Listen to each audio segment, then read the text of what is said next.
Welcome back. All right, news of the day video for all you fine people on the internet for your Saturday, January the 4th. Starting at the top of the board with a fine. And fines are always great because it means that if you wanted a suspension, you don't get it. And if you think it was a clean hit, you don't think the fine's warranted. So nobody's happy. Bennett's been fined the maximum allowed for roughing on Drew O'Connor of the Penguins last night. So let me know your thoughts on that in the comment section below. And again, for people who really don't like Bennett, this is going to be one of those, he should have been suspended, and others are going to say, it was fine.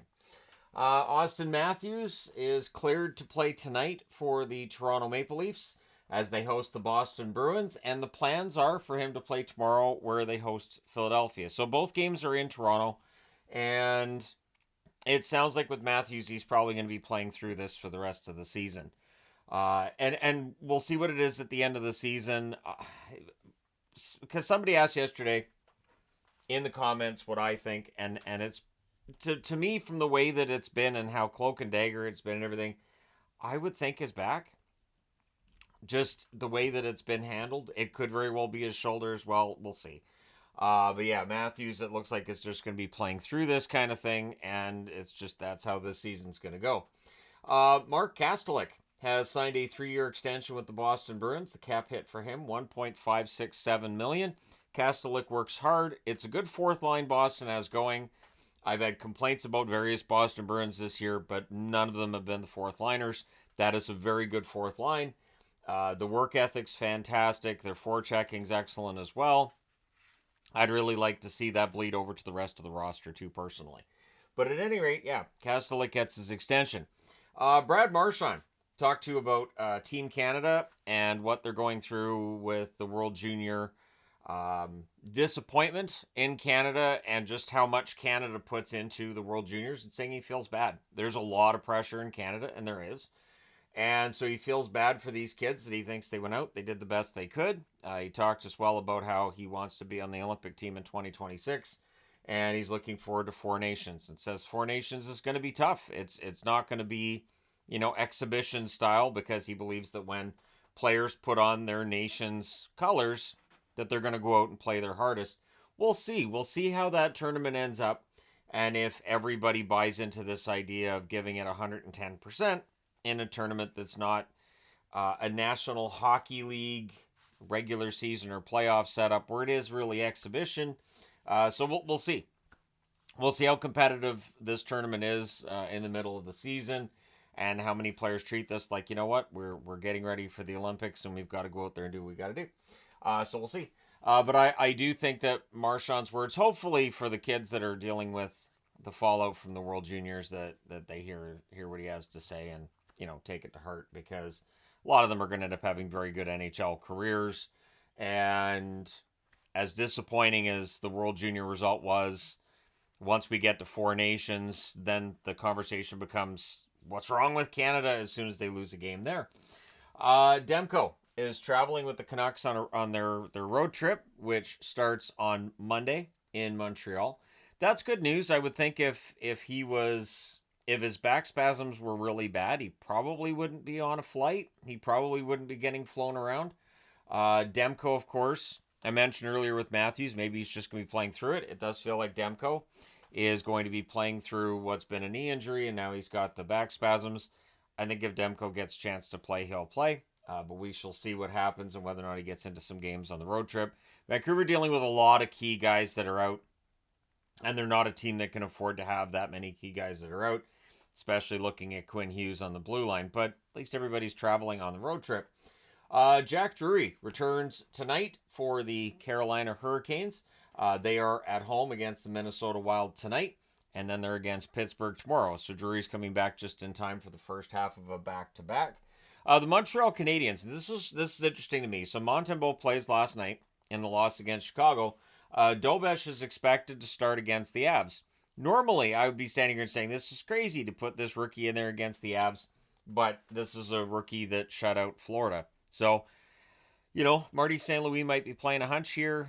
We'll see how Dobesh does if he does get that start against the Avs. I haven't seen it confirmed as of yet, but it is expected to happen that he'll play tonight, and since it's the second half of back-to-backs, that's likely. Good news for Montreal, too, is Caden Primo had a really good start in the AHL last night against Abbotsford. So Caden Primo is getting his confidence back at the American Hockey League level, which is what you ideally want. Both of you are the Habs and Habs fan, right?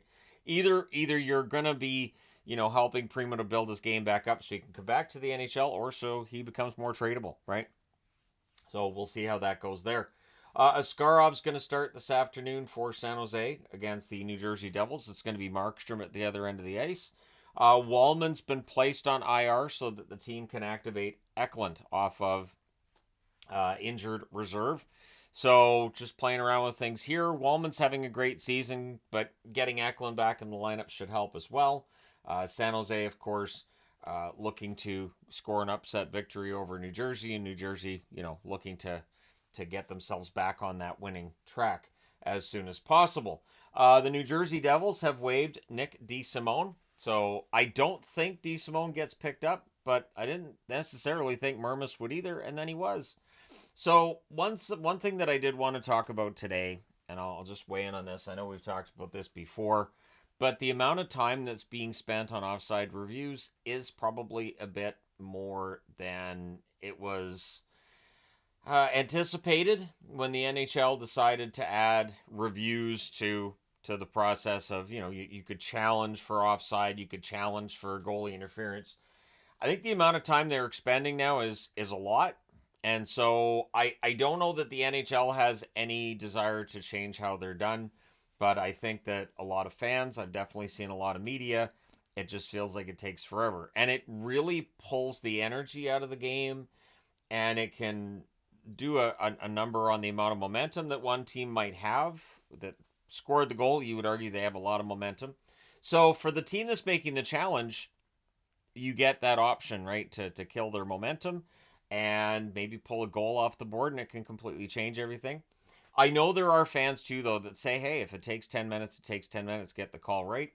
But depending on how long ago that zone entry was, and if it's that close, there's one in the early game today that's one frame. There's one frame that shows it offside.